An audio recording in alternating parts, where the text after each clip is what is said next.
Hi, I'm Delphine. And my parents handed our family business, our legacy, to my sister's fiancé, and told me to smile and sign it away. When I refused, they sued me. But the betrayal didn't start there. It began years before. Quietly, with every dinner I wasn't invited to, every meeting I was excluded from. They erased me from the company website.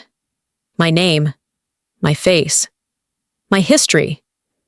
Then they handed my life's work to a man who didn't know port from starboard. I didn't sign the papers, but they did something worse. They tried to erase me completely. And if your own family turned you into the villain of your own story, what would you do? The night smelled like fresh linen and money. The company's 30th anniversary gala wasn't just an event. It was a declaration. I stepped out of my car in a navy suit that felt slightly too formal, even for this crowd. But I needed the armor. Tacoma's waterfront air was brisk, but inside the hall, it was warm with applause and curated nostalgia. Banners hung with Ellis Leclerc's face, my father, proud and stoic, smiling in grayscale. My chest tightened seeing them. It wasn't grief. It was something colder, anticipation laced with doubt. The conference hall glowed in hues of blue and silver. Tables were dressed like royalty, and the guest list read like a who's who of Pacific Northwest commerce. Legacy mattered here. So did image. I walked past the photo booth showcasing company milestones, launching the second boat, opening the Seattle branch, surviving the pandemic. I lingered briefly by the display of framed leadership headshots. My face was there, toward the end. I didn't know then it would be the last time I'd see it publicly acknowledged. Ruben, our fleet manager, found me at the drink station. "You okay?" he asked, not making eye contact. "This one's big." "Yeah, you could say that." He cleared his throat. "You kept us going, you know. When Ellis passed, when the others pulled out, you were the one." His voice dropped lower. "Some of us haven't forgotten." I smiled, more out of reflex than gratitude. "Thanks, Ruben. That means more than you know." He nodded, then walked away before anyone could notice us talking too long. They say you can feel betrayal coming before it arrives. Not like thunder, but like pressure in the air, something that makes your skin alert. I felt it the moment I saw Marlo. Tan suit, smug smile, hand placed just right on Zinnia's lower back. He kissed her temple as photographers snapped away, and I stood 20 feet away, suddenly invisible. The clinking of silverware faded as the lights dimmed. Harlan took the stage. My mother, Vera, stood off to the side, lips pursed in that neutral way she used when she didn't want to show emotion, of any kind. 30 years ago, we started with a single boat, Harlan began. Ellis believed in grit, in showing up when others wouldn't. Tonight, we honor him, and we look forward. I sat up straighter. Maybe this was it. Maybe this was the moment I'd finally hear it. Some version of, Delphine carried us through when Ellis died, or she's next. I didn't need a trophy, I just needed truth. "And so, it gives me great pleasure," Harlan continued, "to announce the next chapter of Harbridge Fisheries." Then came the sentence that burned a hole through me. Marlo Sinclair will take full executive control as our new CEO, bringing vision and innovation that aligns with our legacy. Applause erupted. I didn't hear the rest. My name wasn't spoken, not once. I didn't blink, didn't shift. Just watched Zinnia beam beside him, clapping like she'd won a prize. I was a ghost in a room I helped build. After the speech, people came up to shake Marlo's hand, congratulate Zinnia, take photos. I smiled at anyone who looked my way, as if I weren't bleeding internally. Vera avoided me entirely. Marlo gave me a nod, the kind you give to a waiter after a good meal. Nothing more. One older guest approached me. "You must be proud of your brother," he said warmly. "He's got big shoes to fill." I didn't correct him, just nodded. Yes, huge shoes.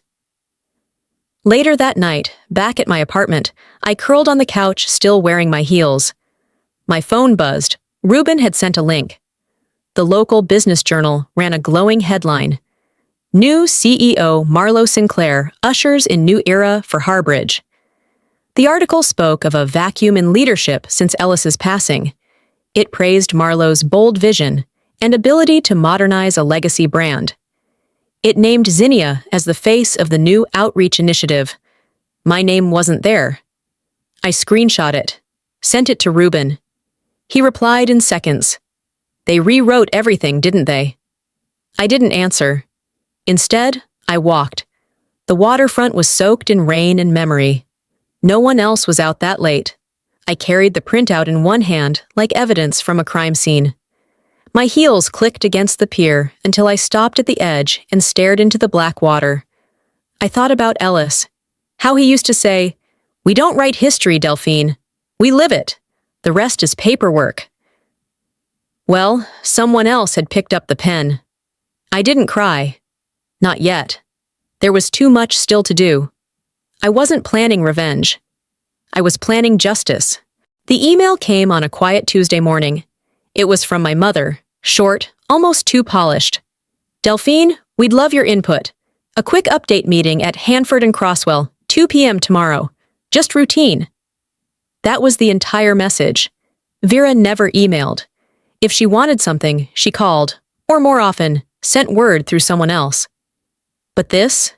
It was typed, formal, with a signature block. Something twisted low in my stomach, but I answered anyway. "Sure, I'll be there."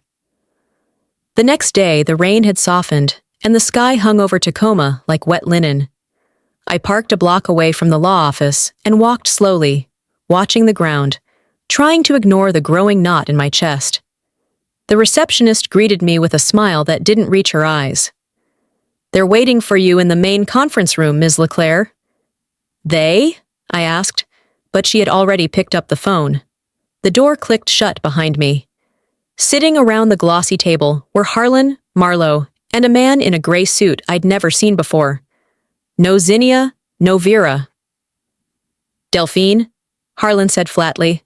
"Thanks for coming." No small talk. No, "How've you been?" Just the thud of a thick folder being slid across the table toward me. Marlo offered a smile that didn't touch his eyes. "We're finalizing a restructuring. Cleaner roles, streamlined management. This," he tapped the folder, "is a formal adjustment of your position." I opened it.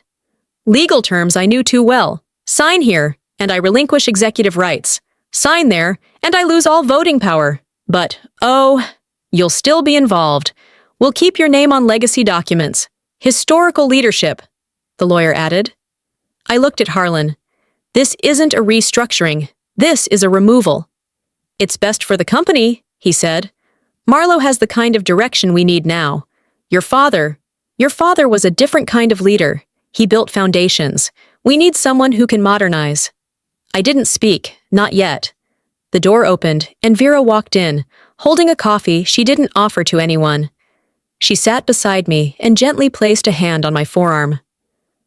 "You've always been the strong one," she whispered, not looking at the others. "Let your sister have this. Isn't that what family does? Supports quietly?" I turned toward her. Her face was calm, but her eyes betrayed her. She wasn't here to fight. She was here to soften the blow. My stomach tightened. "You knew this was happening." Vera nodded once. "It doesn't change who you are to us." But it did. It absolutely did.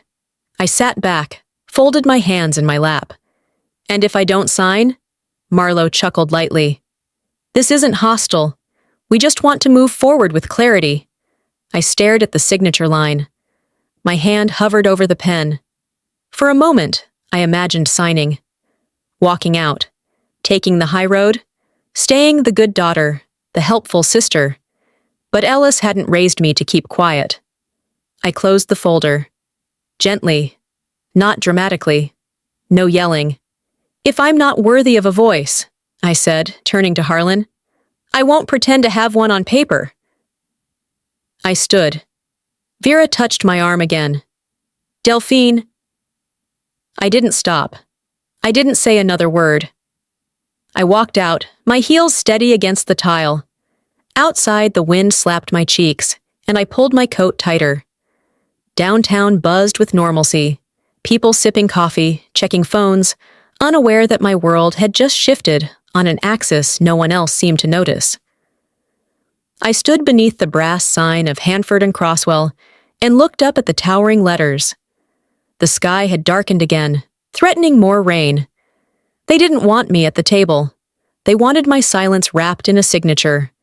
So I gave them silence. Just not the kind they expected. The next morning, I waited for something, anything, to show up in my inbox. A follow-up, a clarification, maybe even an apology from Vera.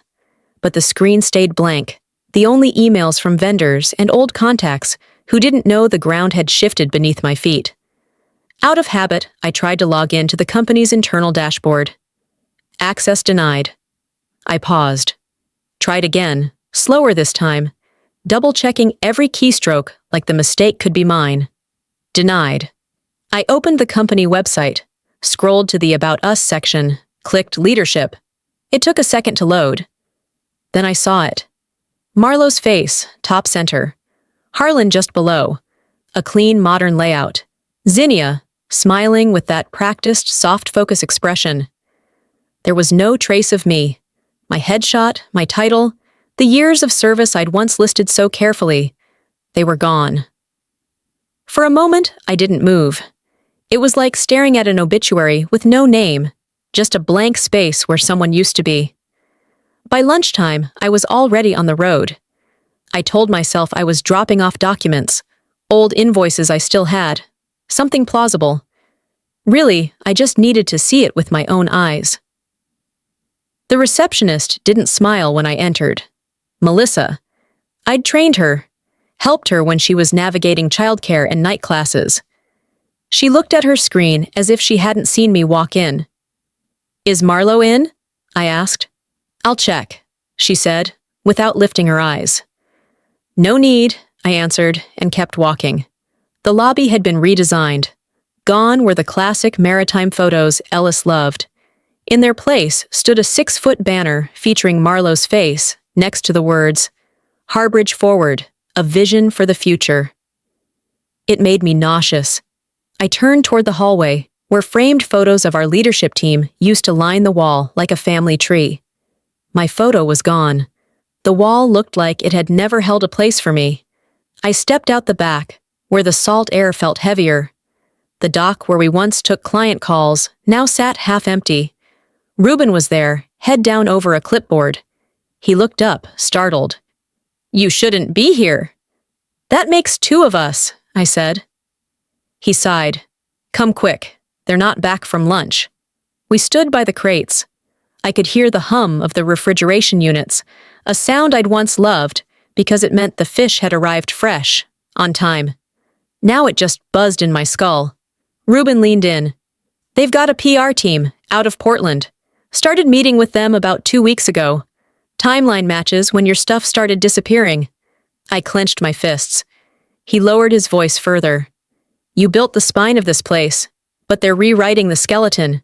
He checked his watch, gave me a warning glance, and walked away. Driving back, I replayed every night I stayed past midnight to salvage a shipment, every early morning call to cover a no-show crew. I remembered cutting my vacation short when the Gulf delivery was stuck in customs, and Ellis said, "You didn't just show up, you anchored the damn ship." I remembered when I ended things with Joel because he said I was married to the company. I wasn't. I was married to legacy, to honor, to keeping a promise my family now pretended never existed. Vera used to tell me, a woman's role is to hold the cracks together quietly. That was her generation's survival. Mine? I wasn't interested in silence that sanctioned erasure.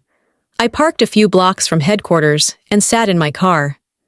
Through the windshield, I saw familiar faces walking out with takeout bags, laughing. No one looked my way. No one noticed the woman behind the wheel who had once signed their paychecks.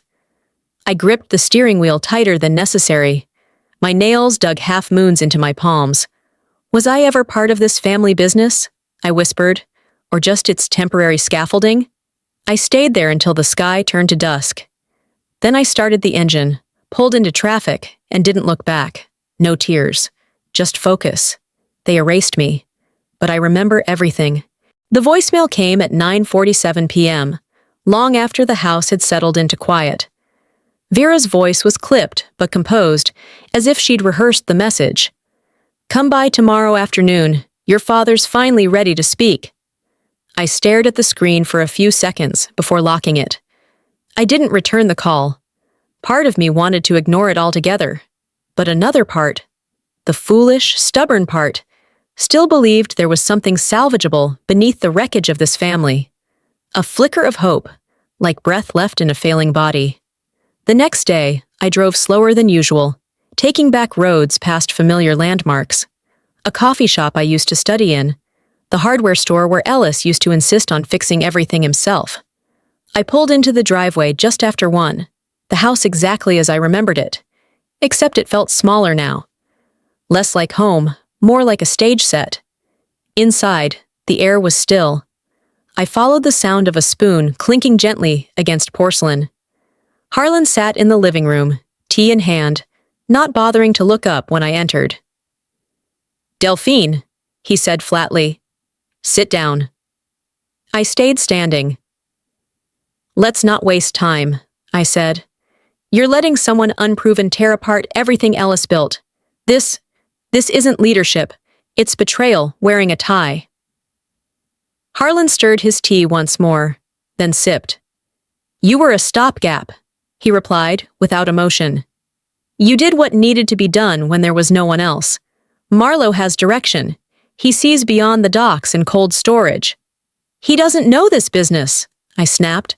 "He's never watched a shipment get delayed in Alaska and spent 48 hours rerouting logistics to save a contract. He doesn't know crew names, suppliers, the tide schedules. He knows keywords and PowerPoint." Harlan finally looked at me, but his eyes didn't soften. "This is the direction we're going.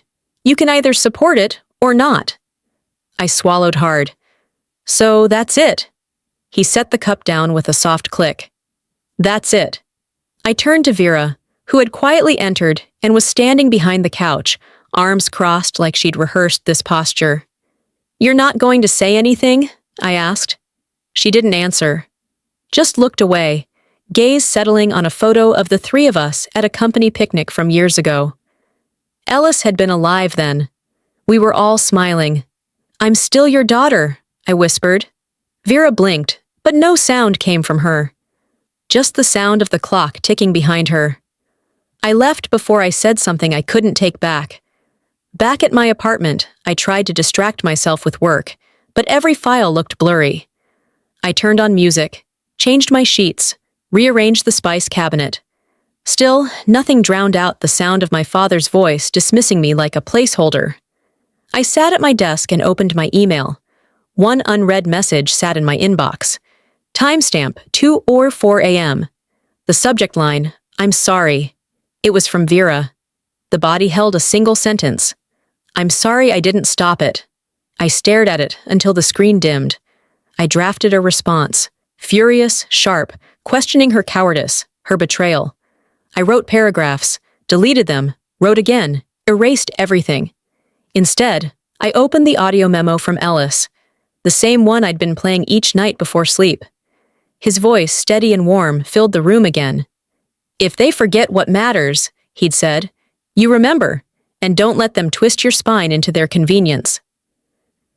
A tear slid down my cheek, but I didn't sob. Not this time.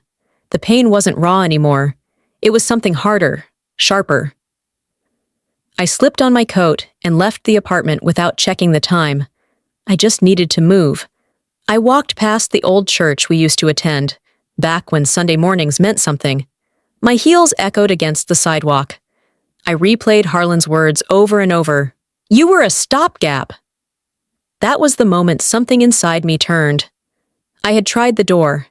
I had knocked with every ounce of dignity I had left. They hadn't just closed it. They bolted it and smiled while doing it. I gave them every chance to act like family. Now I would give them consequences. It was raining again when the knock came. Soft, polite, just loud enough to cut through the hum of my space heater. I stood in the doorway, barefoot, holding a coffee mug with both hands, as if it could anchor me. A courier in a blue jacket stood under the awning, rain dripping from his cap. Delivery for Delphine Leclerc. I signed the slip with a calmness I didn't feel. The envelope was thick, manila, and stamped with the name of the family law firm, Hanford and Crosswell again. I already knew what it was before I opened it. Still, the sound of the paper tearing felt louder than it should have.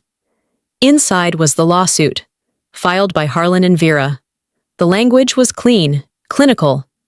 Obstruction of corporate restructuring, it read, non-cooperative shareholder.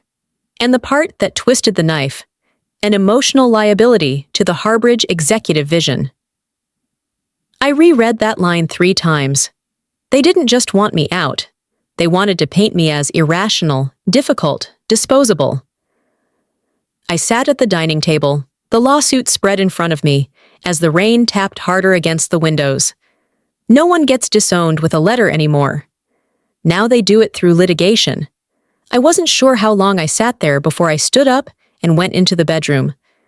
I was looking for old tax records, something to distract me, maybe to prove I still had some stake in all of this. Instead, I found the safe. It was tucked in the back of the closet, behind a box of winter coats. The combination was still the same. The date Ellis bought his first boat. Inside, beneath a stack of old warranty slips and a silver money clip, was a small black USB drive. A piece of masking tape on it read, in Ellis's handwriting, "For her, if they forget."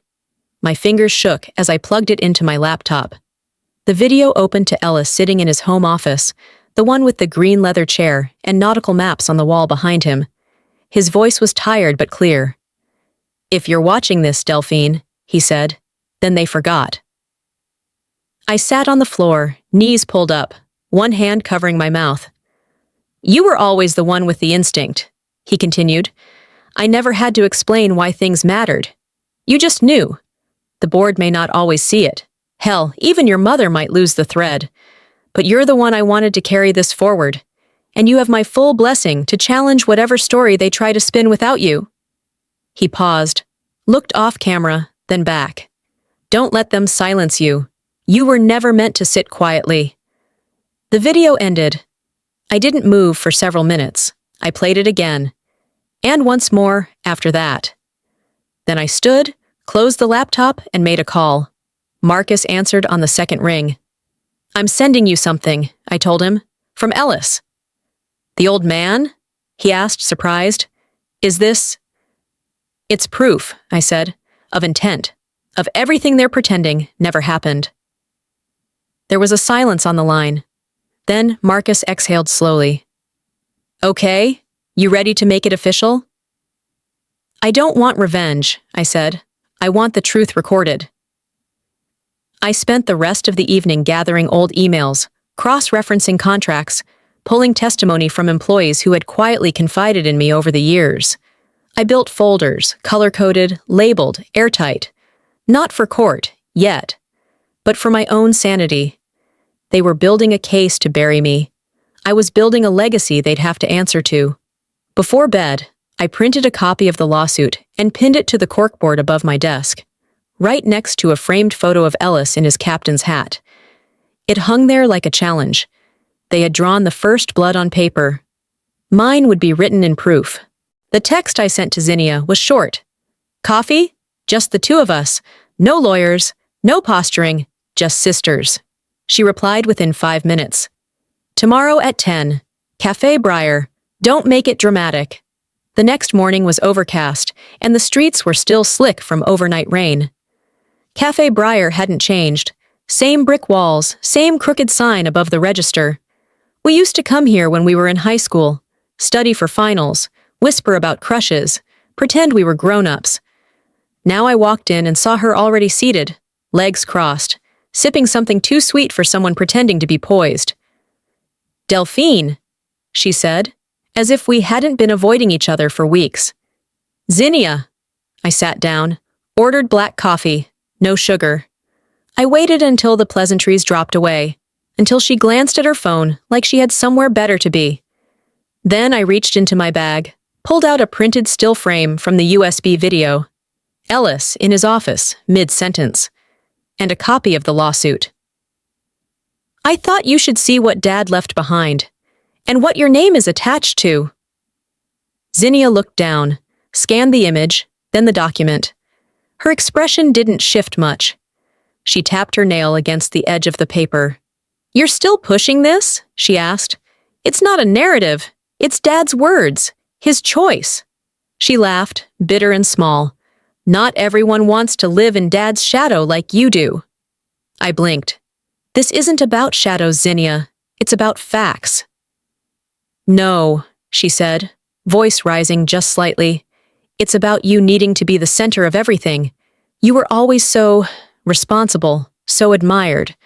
While I was, what, the face? The girlfriend of the future? Her tone sharpened. You were never built to lead. You were just good at keeping things warm until the real leadership showed up. I sat still, let the words hang there. Zinnia glanced around, realizing she'd said too much in a public space.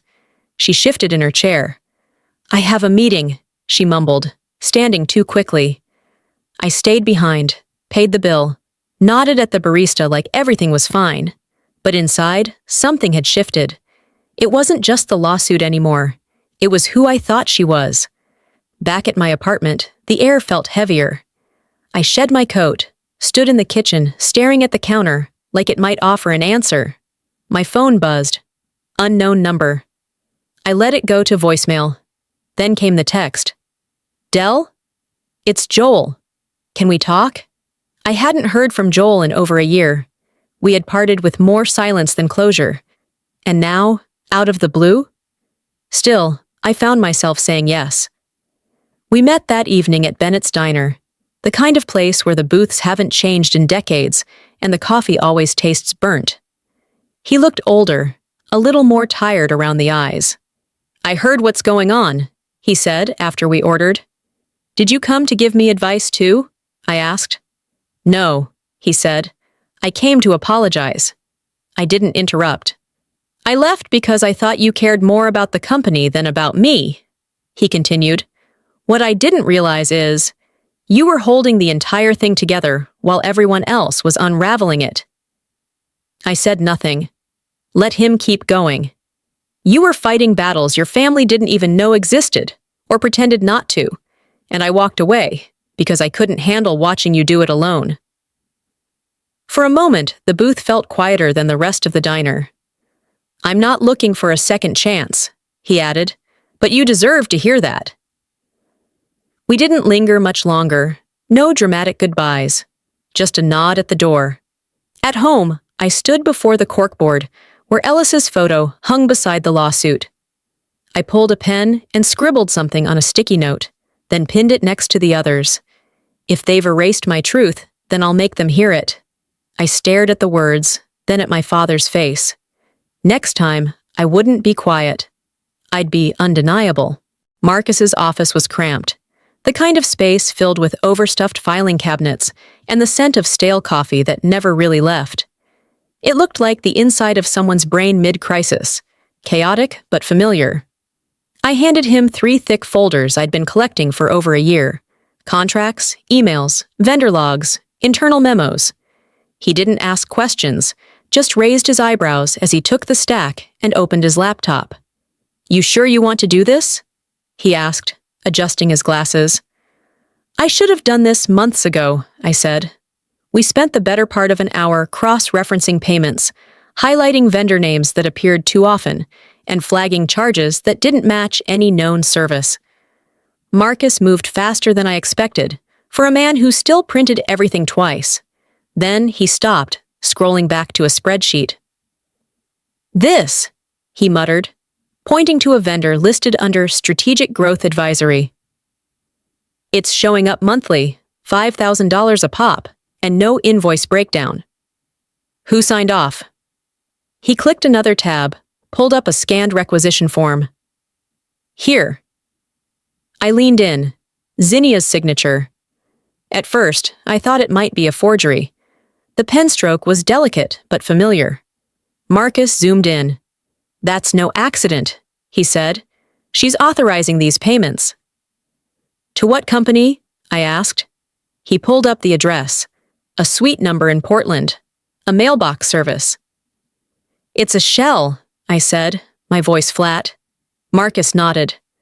And it's moving money, quietly. I stood up and paced the room. Zinnia signed this, and she wants me to believe she just didn't notice? This doesn't look like oversight, Marcus said, watching me carefully. This looks like a partnership. I didn't respond, just stared at the printout until the ink felt like it was moving. Then I pulled out my phone and called her. Dell? She answered after the second ring, voice clipped. We need to talk, right now. Busy, she said.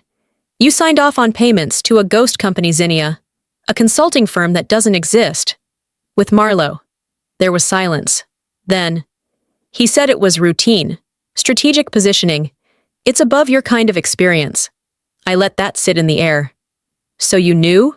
I asked quietly. I signed what he put in front of me, she said, her tone colder now. We're investing, Delphine. You wouldn't understand that kind of risk. You never did. You're complicit. You're dramatic. I hung up without another word. Back at Marcus's desk, I grabbed the paper with Zinnia's signature and folded it. I need copies of everything you've flagged.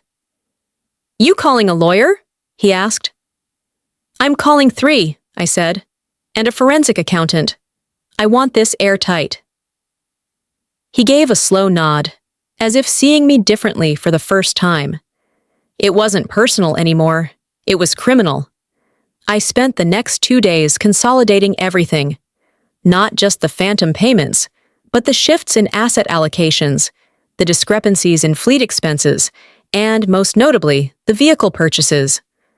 One invoice was still missing, buried deep in Q3 filings. When Marcus found it, he didn't even speak, just spun the screen toward me. $42,000. Filed under Fleet Vehicle Acquisition. The recipient? A luxury car dealership in Seattle. No fleet, no delivery, no vehicle ever arrived. I didn't say anything, didn't need to. One more page. That's all it would take. One more page, and we'd be holding the rope they used to hang this company. And I would be the one to tighten that rope, with facts they couldn't escape. The courthouse smelled like old carpet and cold air. Neutral, impersonal, just like they wanted it to be. I arrived 10 minutes early, dressed in charcoal gray, my hair pulled back tight.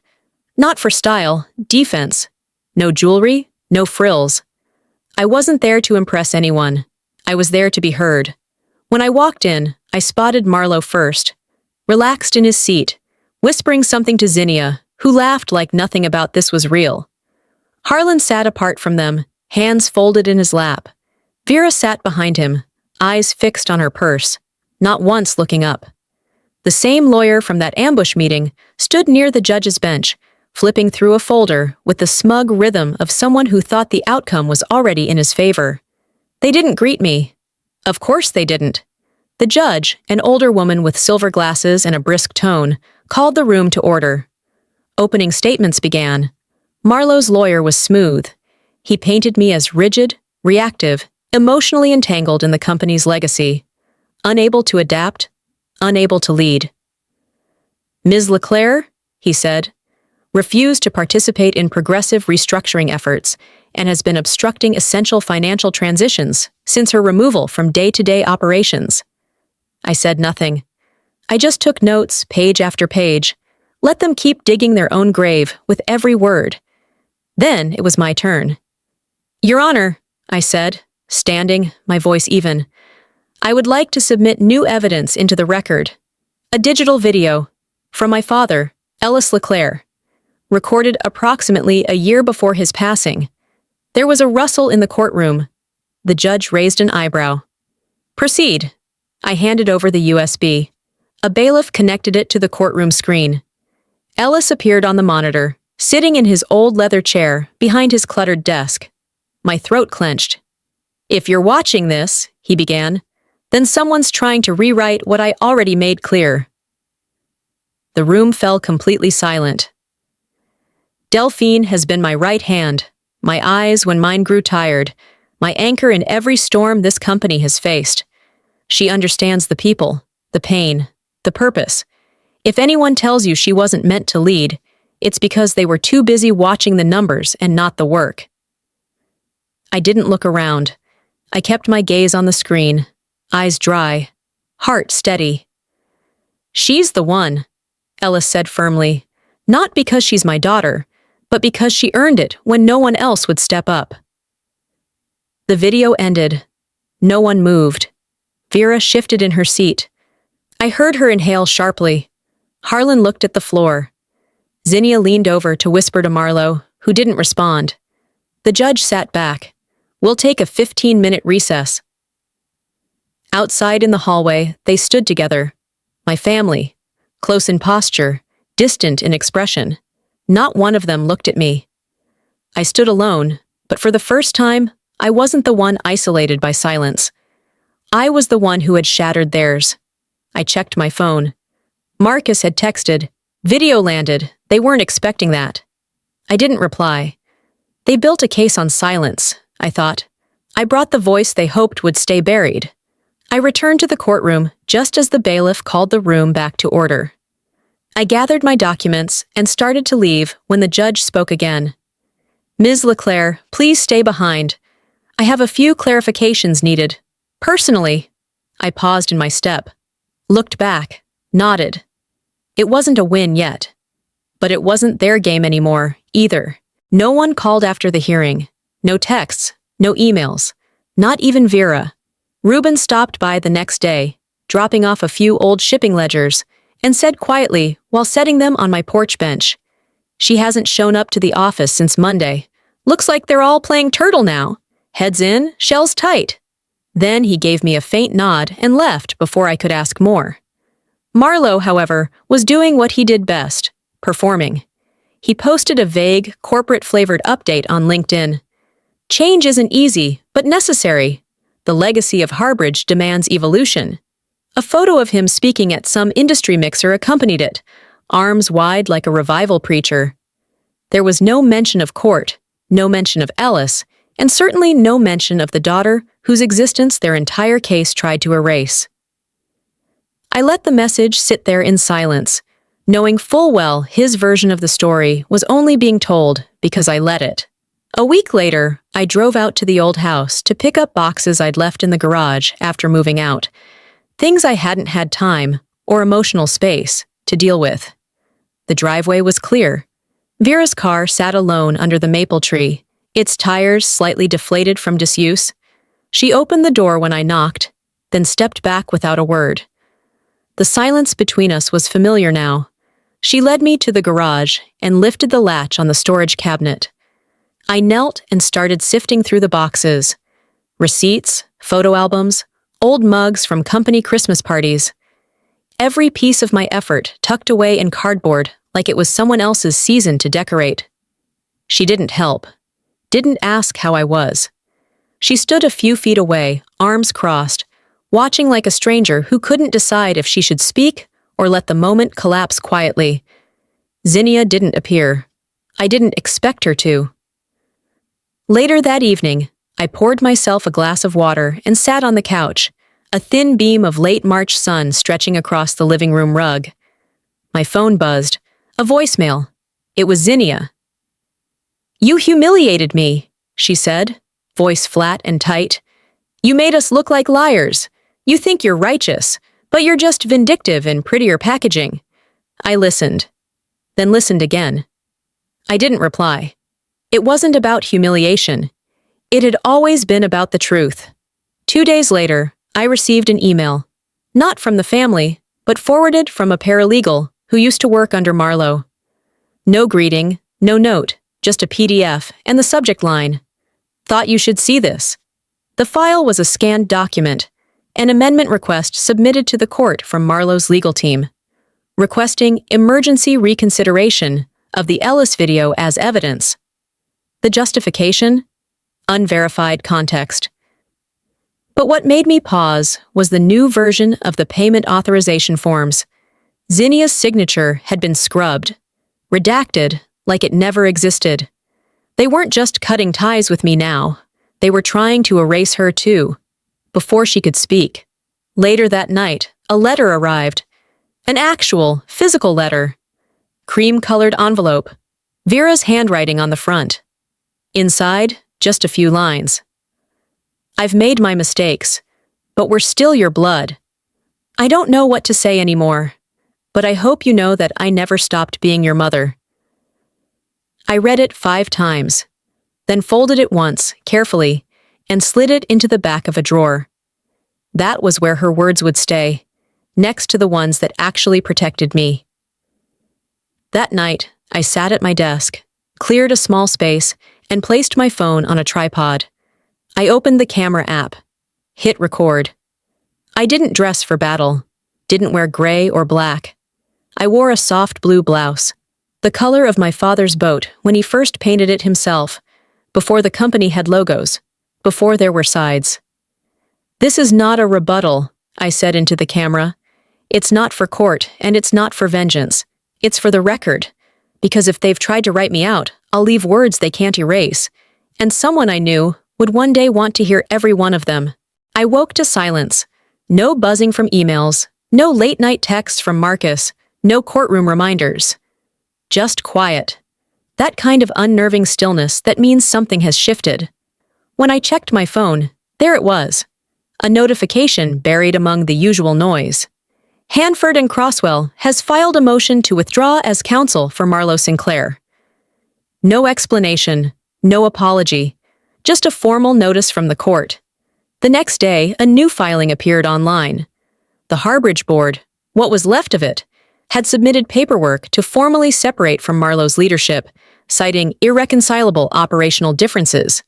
No press release, no statement to clients. Just 2 PDFs tucked into the public registry like a dirty secret. I read the filing 3 times before closing the browser. That afternoon, my phone rang again. This time, Vera. No assistant, no email. Your father's not doing great, she said without preamble. He hasn't spoken to Zinnia in 2 weeks. Maybe you should come by. I waited. There was more she wanted to say, but she didn't. I hesitated for only a moment. I'll stop by tomorrow, I said. The company building looked almost untouched from the outside. Same logo, same bland landscaping. But walking through the front door was like stepping into a memory that someone else had started editing. Marlo's framed portrait was gone from the executive wall, just a faint square where it had once hung. In the admin office, a drawer sat partially open. Inside, my old nameplate, face down, next to a stack of unused business cards. I didn't touch it. No one greeted me. No one stopped me. And I didn't need them to. That night, I couldn't sleep. Around 2:13 a.m., my phone buzzed. Vera.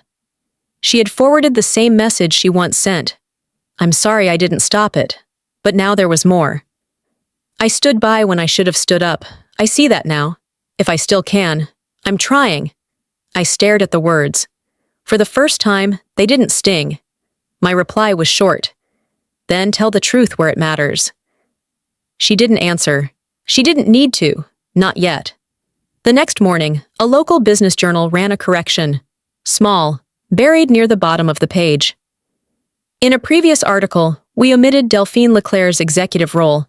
She was co-leader of Harbridge operations from 2015-2021. Not a headline, not bold, but it was there. Permanent. I clipped the article and pinned it next to my father's photo at my desk, beneath the USB drive that started it all. By that evening, I was walking up my apartment steps with groceries when I spotted a package on the doormat. No return label, just my name in handwriting I didn't recognize.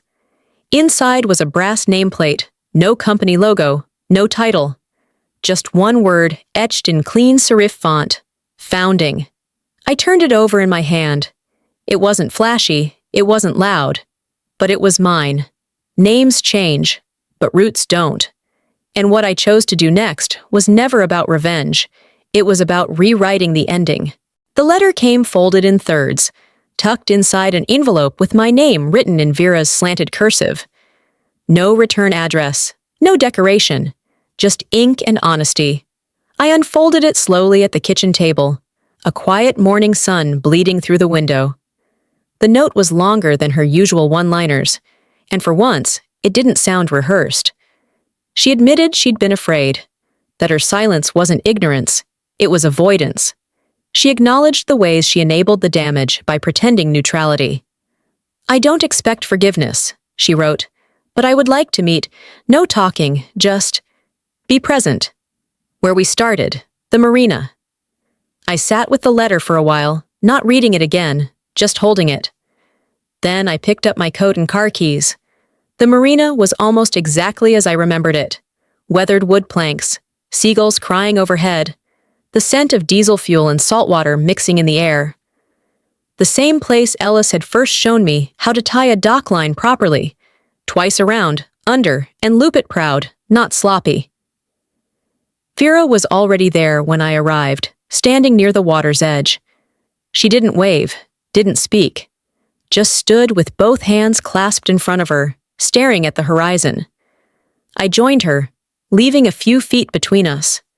For a while, neither of us said anything. The wind did most of the talking. "I stayed quiet too long," she finally said, her voice thin against the sea air. "Maybe this is the first true thing I've said." I didn't respond, but I stayed. Harlan didn't come. Vera told me he watches the old home videos most nights now. Ellis telling stories, the crew laughing, me holding a clipboard while the others danced around a bonfire. She said he doesn't say my name anymore.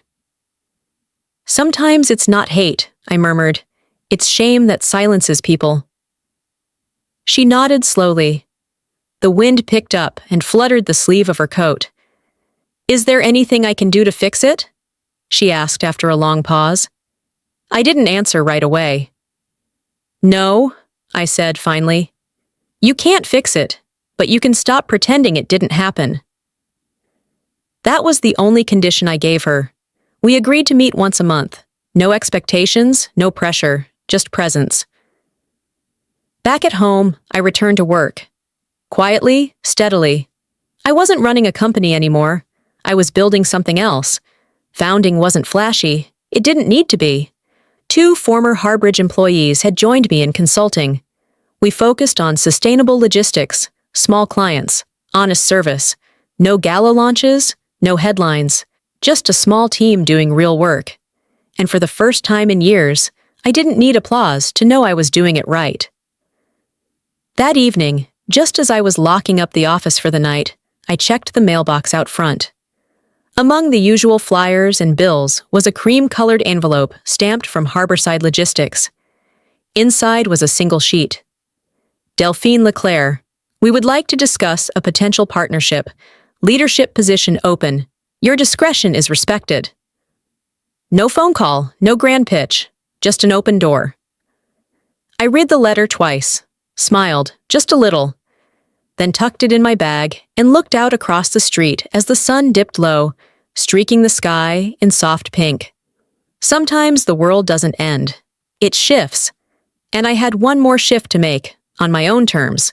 The second time I stepped into Harborside Logistics, I didn't come as someone hoping to prove her worth. I came with a signed agreement and a new title, CEO of a regional partnership focused on maritime sustainability. It didn't feel like triumph. It felt quiet, right.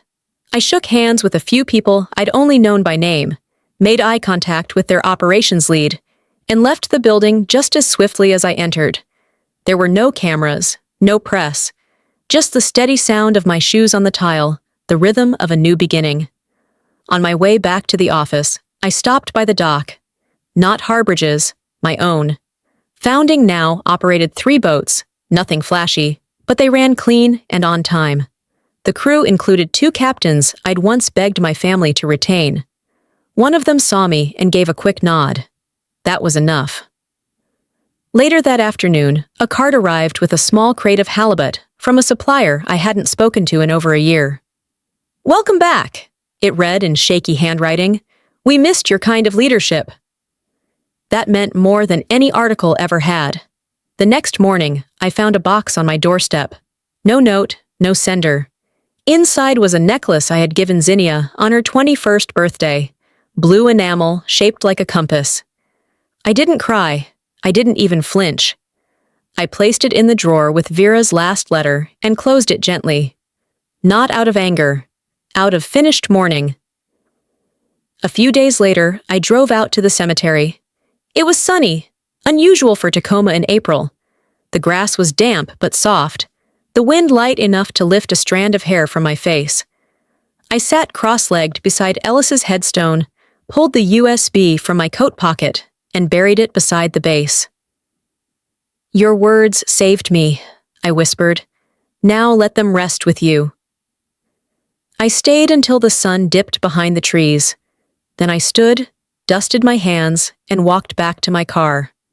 On Thursday, Marcus texted me. 3 former clients had signed back on. No negotiations, no strings, no noise. "Back to the source," he wrote. I didn't respond, just smiled to myself. Some things don't need fanfare. By the end of the week, we'd finalized our first export deal through Founding, small but ethically sourced, delivered with transparency, and paid in full within 2 days. I wrote a thank you note by hand, just like Ellis taught me, and included a small bag of smoked salmon with the invoice. Old habits die well. That Sunday, I stood on the dock with a clipboard as the sun began to rise. One of our boats, the Ellis Jane, pushed off slowly, the morning light bouncing off her hull. I looked down at the brass plate on the wall outside our office. Founding. That's all it said. No subtitle, no legacy borrowed, just one word. They had tried to define me by blood, then by betrayal. I had redefined myself through building, quietly, honestly, fully. And if they wrote me out of their version of the story, I wrote myself back in. They say family is forever. But sometimes, it's only as strong as the truths it's willing to hold. If you followed my journey from the first signature I refused to the final ship I launched, you already know this wasn't about revenge. It was about reclaiming my name, my worth, and the work I refused to let be rewritten. In the end, the victory wasn't in the courtroom. It was in walking away with my head held high and building something that honored who I was, not who they tried to say I wasn't. So here's what I'd tell anyone who's been shut out of a story they helped write. You don't have to burn everything down, but you do have to stop waiting to be invited back in. Build your own table. Etch your own nameplate. Create something they can't erase. What about you? Have you ever had to rebuild from scratch, professionally, emotionally, even within your own family? What did it teach you? Let's talk about it. Drop a comment below. Type 1 if this story hit close to home, or just tell me where you're tuning in from. And hey, if this message spoke to you, don't keep it to yourself. Share it. And most importantly, subscribe to the channel so you don't miss the next story. Who knows?